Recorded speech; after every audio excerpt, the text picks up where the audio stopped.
Hello दोस्तों, नमस्कार। आपके अपने चैनल वी पाठशाला पर मैं आप सभी प्रशिक्षुओं का स्वागत करती हूँ। यूपी डीएलएड 2023 बैच के फर्स्ट सेमेस्टर के प्रशिक्षुओं के लिए क्लासेस प्रोवाइड की जा रही हैं, नोट्स बनवाए जा रहे हैं, क्वेश्चन प्रैक्टिस करवाए जा रहे हैं। तो आप सभी प्रशिक्षु जल्दी से वी पाठशाला चैनल विजिट करिए और अपने डीएलएड की प्रिपरेशन को और भी बेटर बनाइए। तो चलिए आज की क्लास अब स्टार्ट करते हैं। और आज की क्लास है आपके सोशल साइंस की। अब सोशल साइंस की क्लासेस आपकी रेगुलर होंगी और डेली आपको क्वेश्चन प्रैक्टिस भी करवाए जाएंगे। तो डीएलएड प्रथम सेमेस्टर 2023 बैच के प्रशिक्षुओं के लिए क्लासेस प्रोवाइड की जा रही हैं, आप सभी को पता होगा। और आज की क्लास में हम हमारा सौरमंडल जो आपका चैप्टर दिया है उसे हम डिस्कस करेंगे। फिर उसके बाद जो भी आपके प्रश्न होंगे उन्हें हम डिटेल से डिस्कस करने वाले हैं, ठीक है। तो चलिए देखते हैं। क्लास बहुत ही इंपॉर्टेंट होने वाली है क्योंकि बहुत ही जो है आपके फैक्चुअल जो भी है सौरमंडल से जो भी आपके एग्जाम में क्वेश्चन बने हैं और भी जो आपके पॉइंट्स हैं उन सभी को आज की क्लास में हम डिस्कस करने वाले हैं। तो सबसे पहले हम डिस्कस करेंगे कि आज हम पढ़ेंगे क्या, सौरमंडल, ठीक है। तो चलिए देखते हैं। सबसे पहले हम सौरमंडल के बारे में कुछ जानते हैं, ठीक है। आप सौरमंडल के बारे में क्या जानते हैं आप सभी कमेंट बॉक्स में ज़रूर कमेंट करिएगा। और जो नहीं जानते हैं वो क्लास किससे जुड़े रहिए, बहुत ही नई आज आपको जानकारी मिलेगी जो आप अभी तक आपने नहीं पढ़ा है और जो आपके एग्ज़ाम में पूछे जाते हैं या जो भी पूछे जाएंगे, ठीक है। ज़रूरी नहीं कि वो डीएलएड के एग्ज़ाम में ही पूछे जाए, आप वनडे को एग्ज़ाम देंगे उसमें भी हो सकता है आपसे क्वेश्चन पूछ ले। तो चलिए देखते हैं। सबसे पहले हम देखेंगे सौरमंडल, ठीक है। तो चलिए यहाँ पर देखते हैं सौरमंडल, सौरमंडल, ठीक है। तो सौरमंडल का अर्थ क्या होता है? तो सौरमंडल का अर्थ होता है कि सूर्य, यहाँ पर होगा सूर्य मतलब तारे का एक परिवार। तो हमारा जो सौरमंडल है उसमें हमारा जो तारा है वह कौन है? सूर्य है। तो हम क्या करेंगे? सूर्य का परिवार, हम अपने सौरमंडल के बारे में पढ़ेंगे, ठीक है। सूर्य का परिवार। तो सौरमंडल का अर्थ हुआ सूर्य का परिवार। अब देखिए सूर्य का परिवार है तो सूर्य के परिवार में सदस्य भी होंगे। तो चलिए देखते हैं कौन कौन से सदस्य होंगे, ठीक है। तो सबसे पहले होगा सौर्य परिवार में, सौरमंडल में एक तारा होगा, ठीक है, पहला तारा होगा। फिर उसके बाद ग्रह होंगे। ग्रह कितने ग्रह हैं? तो 8 ग्रह हैं, आप सभी को पता होगा। और फिर उसके बाद है क्षुद्र ग्रह, ठीक है। क्या है? क्षुद्र ग्रह। एक मिनट, क्षुद्र ग्रह आप नोट करते हुए चलिएगा। अगर आपको नोट करना है तो नोट कर लीजिएगा। और आगे है आपका खगोलीय पिंड। क्या होगा? खगोलीय पिंड, खगोलीय पिंड, खगोलीय पिंड। तो ये इतना आपको क्या है कि क्लियर हुआ ना। सौरमंडल है, सौरमंडल में सूर्य का परिवार है। सूर्य के परिवार में सदस्य जो हैं कौन कौन से हैं? तो तारा है, ग्रह है, क्षुद्र ग्रह है और फिर खगोलीय पिंड है। अब खगोलीय पिंड में आपका धूमकेतु, उल्का पिंड ये सभी आ जाएंगे, ठीक है। तो चलिए देखते हैं। अब हम सूर्य के बारे में डिस्कस करेंगे। पहले हम तारा के बारे में डिस्कस करेंगे, फिर ग्रह के बारे में और क्षुद्र ग्रह, खगोलीय पिंड, इन सभी के बारे में हम डिस्कस करने वाले हैं। तो सबसे पहले चलिए देखते हैं तारे के बारे में, ठीक है। तो आप इसे नोट कर लीजिएगा। चलिए आगे देखते हैं। तो अब हम पढ़ेंगे सूर्य के बारे में, ठीक है। तो यहाँ पर आपका आ जाता है सूर्य। तो हम पढ़ेंगे सूर्य, ठीक। सूर्य कैसा तारा है? तो सूर्य एक पीला तारा है। आपसे ये भी एग्जाम में पूछ सकता है कि सूर्य कैसा तारा है, तो आप कहेंगे पीला तारा है, ठीक है। कैसा तारा है? पीला तारा है। एक बात आपको मैं बता दूं कि तारे की जो है 3 अवस्थाएं होती हैं। तारा जो है तारा 3 अवस्थाओं से होकर के गुजरता है। सबसे पहले जब वह शुरुआती दौर में होता है तो वह सफ़ेद तारा कहलाता है। कैसा तारा? सफ़ेद तारा या फिर नीला। क्या? नीला, ठीक है। सफ़ेद तारा या फिर नीला। फिर दूसरा जो उसका स्टेज आता है, जैसे अभी ये इसका शुरुआती स्टेज होता है तो सफ़ेद और नीला दिखाई देता है। फिर जब वह युवा अवस्था में आता है तो वह पीला या फिर नारंगी, पीला या फिर नारंगी, ठीक है। इस प्रकार का दिखाई देता है। और फिर जब वो अपने लास्ट स्टेज में होता है तो वह लाल तारा कहलाता है। कैसा? लाल तारा। और फिर तारे की जो है मृत्यु हो जाती है। क्या हो जाती है? मृत्यु हो जाती है। तो तारे की भी मृत्यु होती है, ये आप सभी याद रखिएगा। तारा जो है, तारे की 3 अवस्थाएं होती हैं। पहला वह सफ़ेद तारा, जैसे आप देखते होंगे कि घर में जब गैस आती है नई जब सिलेंडर आपका गैस नया भरा करके आते हैं, मतलब भरा रहता है, तो जब वह जलता है तो कैसे जलता है? बिल्कुल नीला जलता है। और फिर कुछ टाइम बाद जब वह ख़त्म होने के कगार पे होता है तो आप देखेंगे पीला और फिर लाल जलने लगता है ना। उसकी जो फ्लेम होती है वो लाल आपको दिखाई देगी, पीला ऑरेंज कलर में दिखाई देता है ना। तो उसी प्रकार से जैसे गैस, तो सूर्य भी एक गैसीय पिंड है। सूर्य कैसा है? सूर्य भी गैसीय पिंड है। सूर्य कैसा है? गैसीय पिंड है। ठीक है, गैसीय पिंड है। सूर्य गैसीय, आपसे एग्जाम में अगर पूछ ले कि सूर्य क्या है, तो सूर्य गैसीय पिंड है। सूर्य पीला तारा है, सूर्य पीला तारा है। ठीक है, सूर्य पीला तारा है, आप इतना लिखेंगे। फिर देखिए, गैसीय पिंड का अर्थ है कि इसमें यह जो है गैसों का मिश्रण इसमें पाया जाता है। तो बिल्कुल राइट बात है। और सबसे ज़्यादा जो है इसमें हाइड्रोजन और हीलियम पाए जाते हैं। हाइड्रोजन कितना पाया जाता है? तो हाइड्रोजन पाया जाता है लगभग आपका पाया जाएगा, कितना पाया जाएगा? लगभग 70.6%। ठीक है, और हीलियम जो है यह भी आपका 27.4% जो है सूर्य में हाइड्रोजन और हीलियम की मात्रा पाई जाती है। इतना आपको क्लियर हुआ? चलिए आगे देखते हैं। फिर है आपका आगे सूर्य के बारे में ही हम पढ़ेंगे। तो सूर्य के बारे में हमने इतना कुछ देख लिया, उसके आगे देखते हैं। तो सूर्य जो है तारा है। क्या है? तारा है। और सूर्य कैसे प्रकाशित होते हैं? सूर्य तारा है और सूर्य कैसे प्रकाशित होते हैं? तो चलिए देखते हैं सूर्य कैसे प्रकाशित होते हैं। तो सूर्य तारा है, तो तारे के केंद्र में आप लिख लीजिए, तारे के केंद्र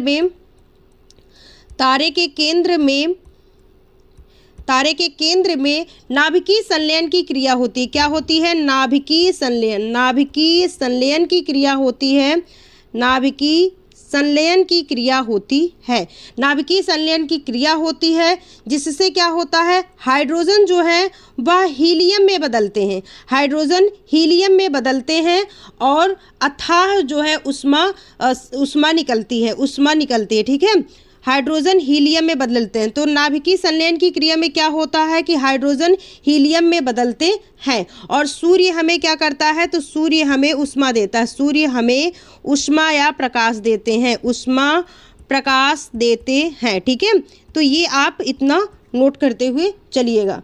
ठीक है, अब चलिए सूर्य के बारे में हमने देखा कि सूर्य जो है वह पीला तारा है और सूर्य में नाभिकीय संलयन होता है। सूर्य में हाइड्रोजन और हीलियम की मात्रा कितनी पाई जाती है? तो ये सारी चीज़ें हमने डिस्कस कर ली हैं। नाभिकीय संलयन की क्रिया होती है, ये सभी आप चीज़ें याद रखिएगा। ठीक है, चलिए अब आगे देखते हैं।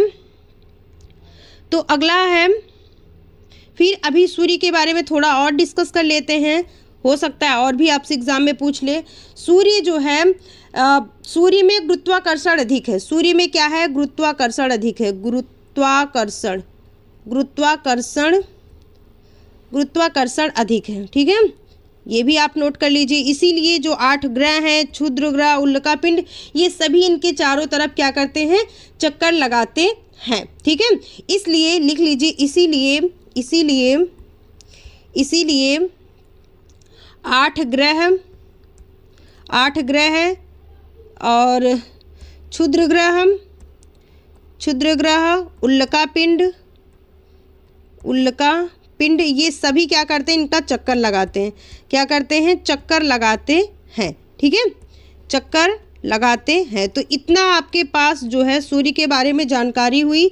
जो भी और बाकी होगा वो हम आपके साथ डिस्कस करते रहेंगे। अभी तो चैप्टर स्टार्ट ही हुआ है। ठीक है, तो अभी तक आपने देखा कि सौरमंडल, सूर्य का परिवार, 8 सदस्य कौन थे? तारा, 8 ग्रह, क्षुद्र ग्रह, खगोलीय पिंड में धूमकेतु, उल्कापिंड, ये सभी आ जाएंगे।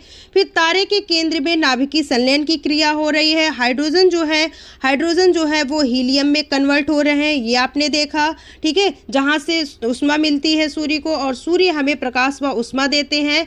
और सूर्य का जो जन्म है ना, वो आज से 4.5 अरब वर्ष हुआ था।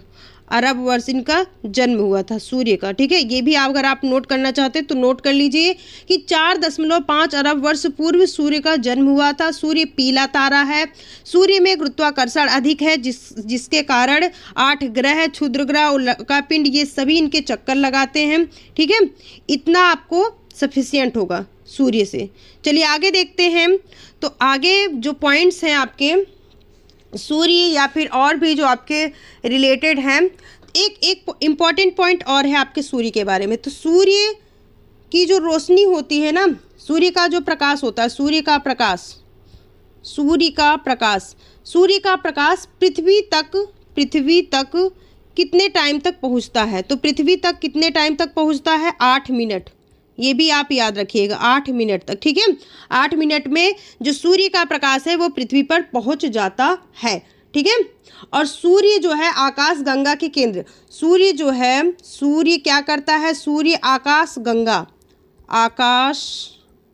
गंगा सूर्य आकाश गंगा के केंद्र का चक्कर लगा रहा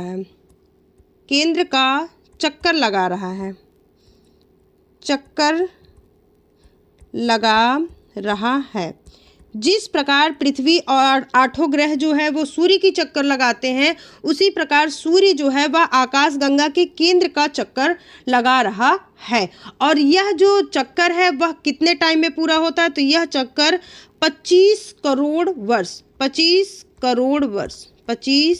करोड़ वर्ष में एक चक्कर पूरा होगा। ठीक है, 25 करोड़ वर्ष में एक चक्कर पूरा होगा।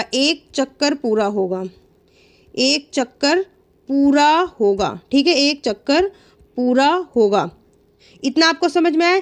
एक चक्कर पूरा होगा। और इसी को क्या कहते हैं? इसी को कहते हैं ब्रह्मांड वर्ष। क्या कहते हैं? ब्रह्मांड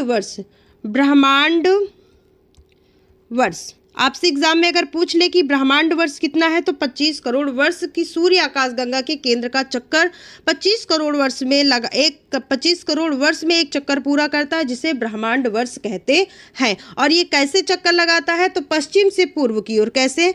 पश्चिम से पूर्व की ओर। आप नोट करते हुए चलिएगा, पश्चिम से पूर्व की ओर जो है सूर्य चक्कर लगा रहा है आकाश गंगा का। ठीक है, इतना आपको उम्मीद करती हूँ समझ में आया होगा। अब चलिए देखते हैं 8 ग्रह के बारे में देखेंगे, और भी जो चीज़ें हैं वो उन सारी चीज़ों को हम डिस्कस करेंगे। ठीक है, तो सबसे पहले यहाँ पर आप देख लीजिए कि ये है आपका, यहाँ पर है सूर्य, ये है सूर्य। और सूर्य के देखिए, सूर्य के जो है आपको 8 ग्रह दिखेंगे सूर्य के बगल में, और ये सभी क्या करते हैं? सूर्य के चक्कर लगाते हैं, 8 ग्रह। ठीक है, यहाँ पर देख सकते हैं मरकरी है, वीनस है, अर्थ है, मार्स है, जुपिटर है, सैटर्न है, यूरेनस है और नेपच्यून है। तो इन सभी चीज़ों के बारे में हम बहुत ही डिटेल से डिस्कस करेंगे। पहले चलिए कुछ पॉइंट्स देख लेते हैं। तो चलिए देखते हैं। सबसे पहले आकाश गंगा। हो सकता है आपसे एग्जाम में आकाश गंगा पूछ ले कि आकाश गंगा क्या होती है, या फिर आकाश गंगा के बारे में आप क्या समझते हैं, क्या लिखते हैं, जो भी होगा आपका प्रश्न। ठीक है, तो चलिए देखते हैं, कुछ हम आकाश गंगा से देख लेते हैं। आकाश गंगा का अर्थ होता है, देखिए ब्रह्मांड जो है, ब्रह्मांड में बहुत सारी आकाश गंगाएं हैं। आकाश गंगा का अर्थ होता है, जैसे आप यही समझ लीजिए कि पूरा जो विश्व है, ये जैसे मान लेते हैं पूरा ये दुनिया है, पूरा विश्व है, और सब पूरे विश्व में सभी देश अलग अलग हैं। ठीक है, जैसे मान लेते हैं 7 महाद्वीप हैं। ठीक है, तो 7 महाद्वीप हैं। आपका हो जाएगा उत्तरी अमेरिका, दक्षिणी अमेरिका, एशिया। ठीक है, और फिर यहाँ पर यूरोप हो जाएगा, ये अफ्रीका हो जाएगा, और फिर यहाँ पर हो जाएगा आपका ऑस्ट्रेलिया। तो ऐसे करके जो है सभी बटे हुए हैं अलग अलग कॉन्टिनेंट में, सभी अलग अलग महाद्वीप में बटे हुए हैं। फिर महाद्वीप में क्या है? बहुत सारे देश हैं, और बहुत सारे देश में क्या है? बहुत सारे राज्य हैं, बहुत सारे राज्य में क्या है? बहुत सारे जिले हैं, है ना? ऐसे करके है। तो उसी प्रकार से जो ब्रह्मांड है, ब्रह्मांड में क्या होता है कि अलग अलग जो है आकाश गंगाएं हैं। आकाश गंगा का अर्थ होता है कि जैसे सौरमंडल हुआ ना, सौरमंडल, तो आकाश गंगा ऐसे होता है कि कैसे एक उसका सूर्य होगा और उसके कुछ ग्रह होंगे, खगोलीय पिंड होंगे जो उसके चक्कर लगा रहे होंगे। तो पूरे ब्रह्मांड में बहुत सारी असंख्य करोड़ों लाखों आकाश गंगाएं हैं, ठीक है। बहुत सारी आकाश गंगाएं हैं और सभी आकाश गंगा एक ही जैसे हैं। कुछ बड़ी हैं, कुछ छोटी हैं, वो बात अलग है, लेकिन सब में सूर्य मतलब उनका एक तारा होगा जो सभी को प्रकाश देगा और ग्रह होंगे, तो सब में ऐसा ऐसा करके है। और उसी में एक आकाश गंगा है जिसमें हमारा सौरमंडल है, ठीक है। तो चलिए देखते हैं आकाश गंगा।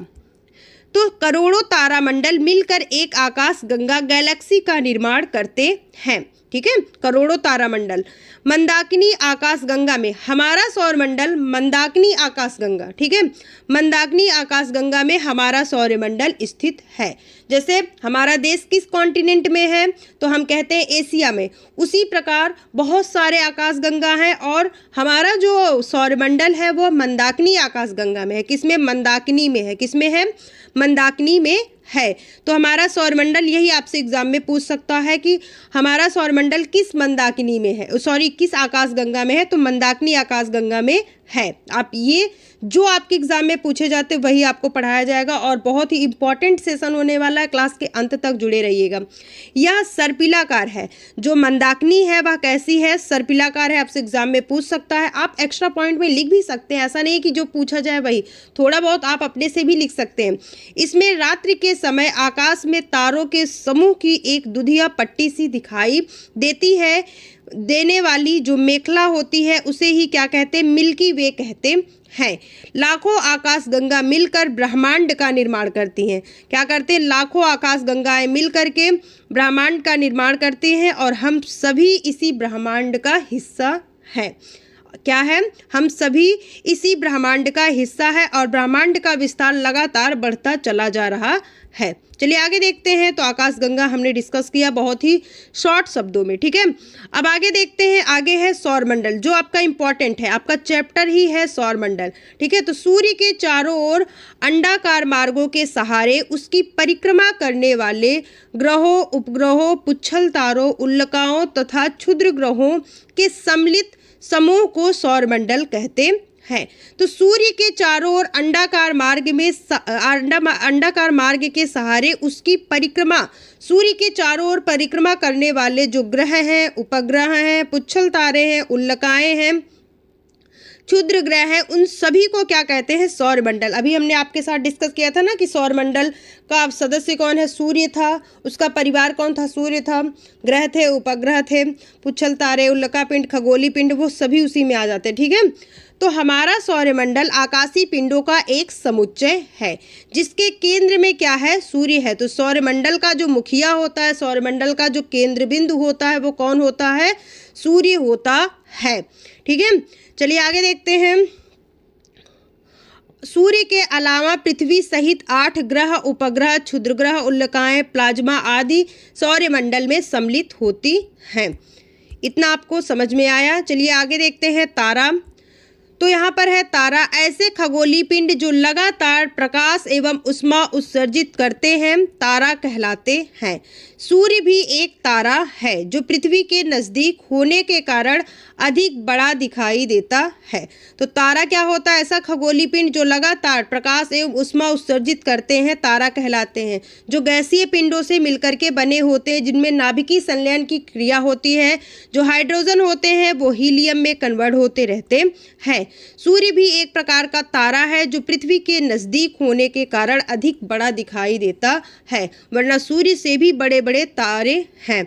आगे देखते हैं। तो ग्रह आपसे एग्जाम में पूछा जा सकता है। तो तारों की परिक्रमा करने वाले प्रकाश रहित आकाशीय पिंड, प्रकाश रहित जिनमें स्वयं का प्रकाश नहीं होता है, या अपने सूर्य से प्रकाशित होते, अपने तारे से प्रकाश ग्रहण करते हैं, आकाशीय पिंड ग्रह कहलाते हैं, या तारों के प्रकाश से ही प्रकाशित होते हैं, जैसे पृथ्वी।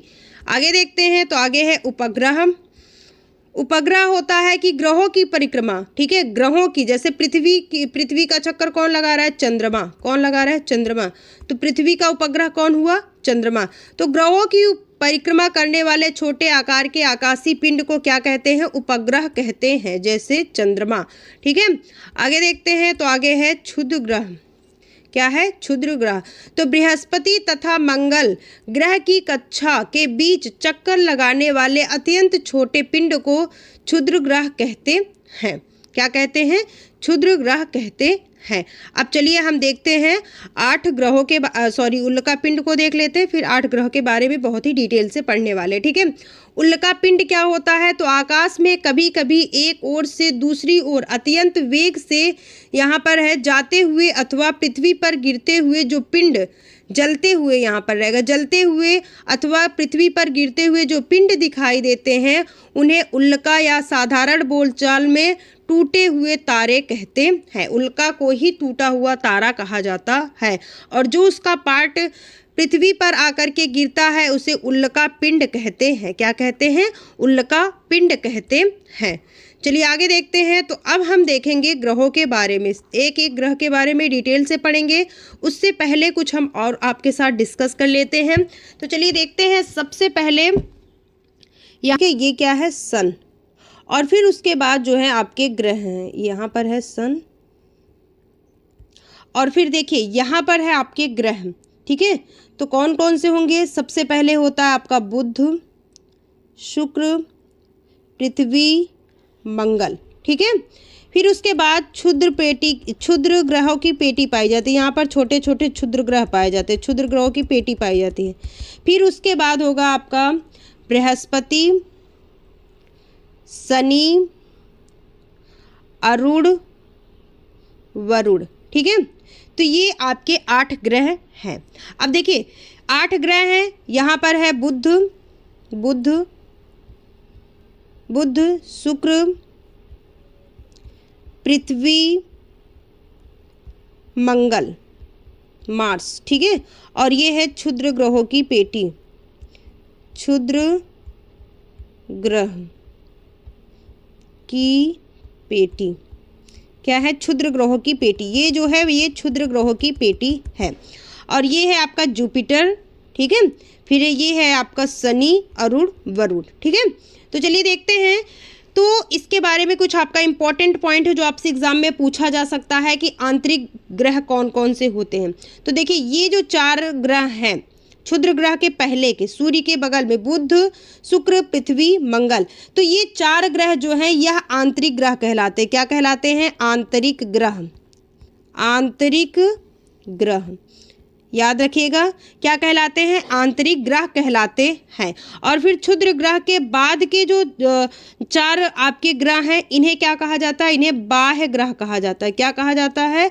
बाह्य ग्रह कहा जाता है। बाह्य ग्रह, या फिर इन्हें पार्थिव ग्रह कहा जाता है। आपसे एग्जाम में पूछ लिया जाएगा कि पार्थिव ग्रह कौन कौन से हैं, तो आप क्या कहेंगे? बुध, शुक्र, पृथ्वी, मंगल। ठीक है, और जोवियन ग्रह कौन से हैं? जोवियन ग्रह,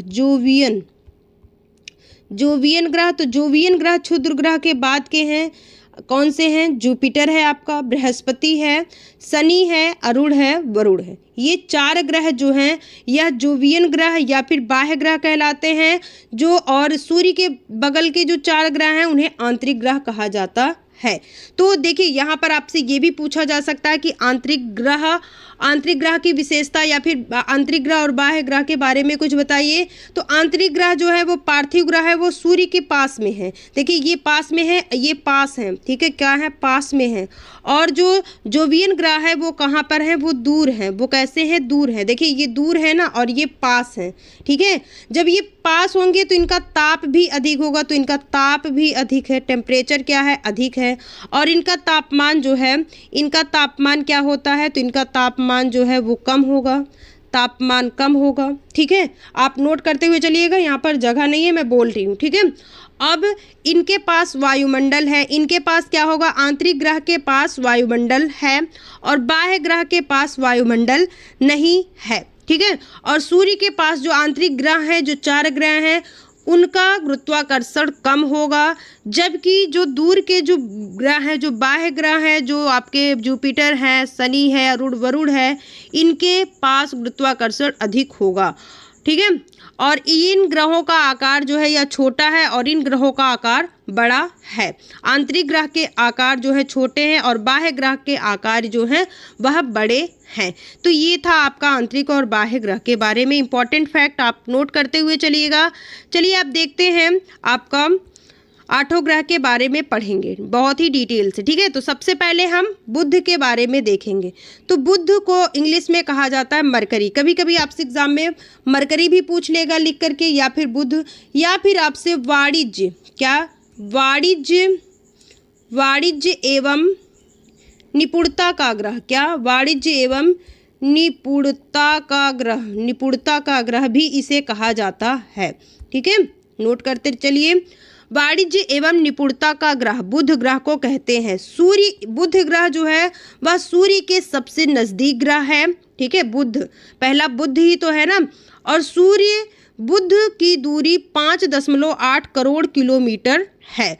तो बुध जो है वह सूर्य के सबसे नजदीक ग्रह है। ये भी आपसे एग्जाम में पूछा हुआ प्रश्न है कि सूर्य के सबसे निकट कौन सा ग्रह है। तो सूर्य के सबसे निकट जो है वह बुध ग्रह है, या फिर वाणिज्य एवं निपुणता का ग्रह भी इसे कहा जाता है, मरकरी को, ठीक है। यह सौरमंडल का प्लूटो के निष्कासन के बाद सबसे छोटा ग्रह है। तो साइज में भी सबसे छोटा ग्रह कौन सा है, बुध है, ठीक है।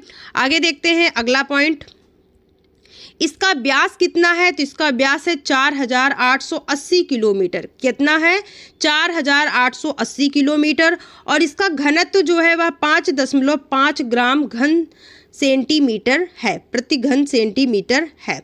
बुध का तापांतर अन्य ग्रहों की अपेक्षा सर्वाधिक है। दिन में इसका टेम्परेचर 390 डिग्री होता है, वहीं रात में -170 डिग्री पर चला जाता है। कितने पर, -170 डिग्री। तो देखिए कितना ज़्यादा जो है तापमान का अंतर पाया जाता है। दिन में बिल्कुल गर्म रहता है और रात में बिल्कुल बर्फ से भी ज़्यादा ठंडा हो जाता है।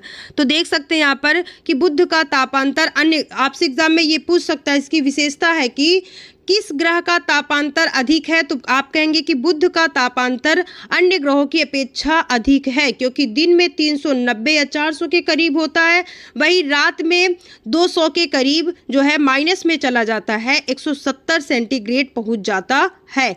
और बुध के पास अपना कोई उपग्रह नहीं है। ये भी इम्पॉर्टेंट फैक्ट है कि बुध के पास अपना कोई उपग्रह नहीं है। अब चलिए आगे देखते हैं।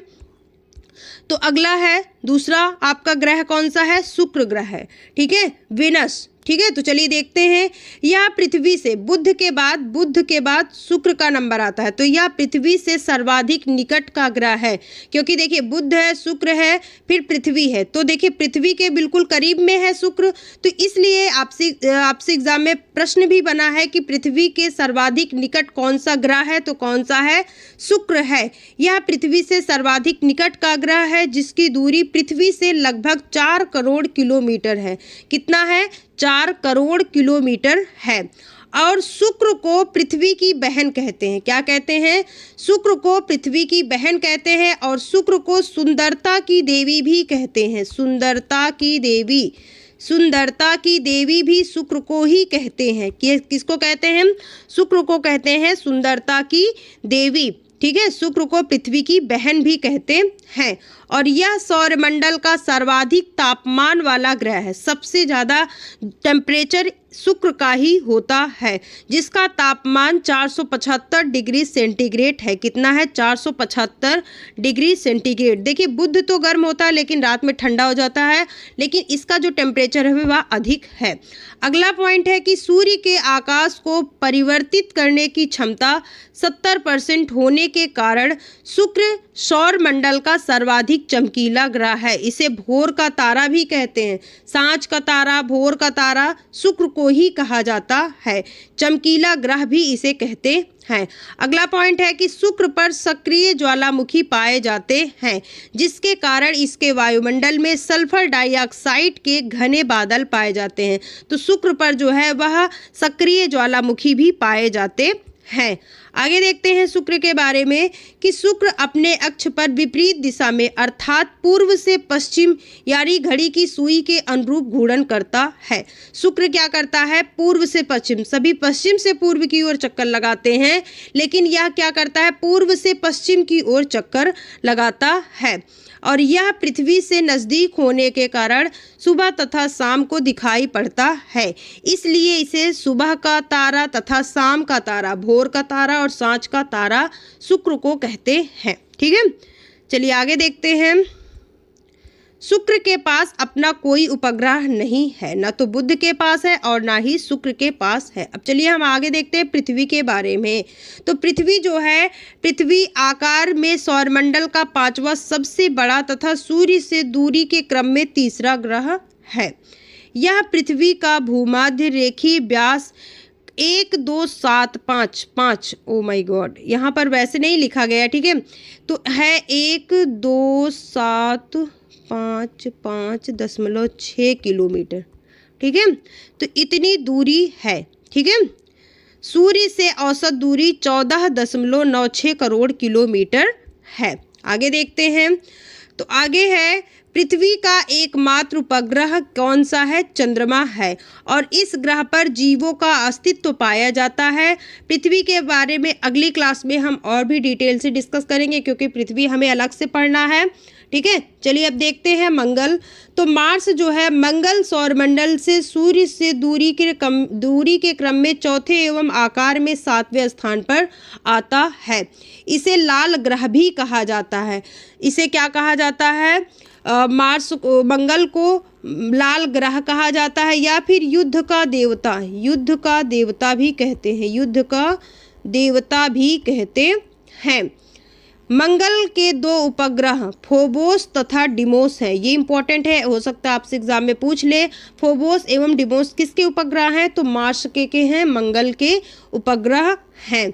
चलिए आगे देखते हैं, तो आगे है जुपिटर। ठीक है, जुपिटर अर्थात बृहस्पति। तो बृहस्पति यह सौरमंडल का सबसे बड़ा ग्रह है, जिसका आयतन पृथ्वी के आयतन का 13 गुना है। ठीक है, सबसे बड़ा ग्रह यही है। आगे देखते हैं, यह ग्रह मुख्यतः गैस एवं द्रव से मिलकर बना हुआ है। बृहस्पति ग्रह के वायुमंडल में हाइड्रोजन एवं हीलियम की प्रधानता है।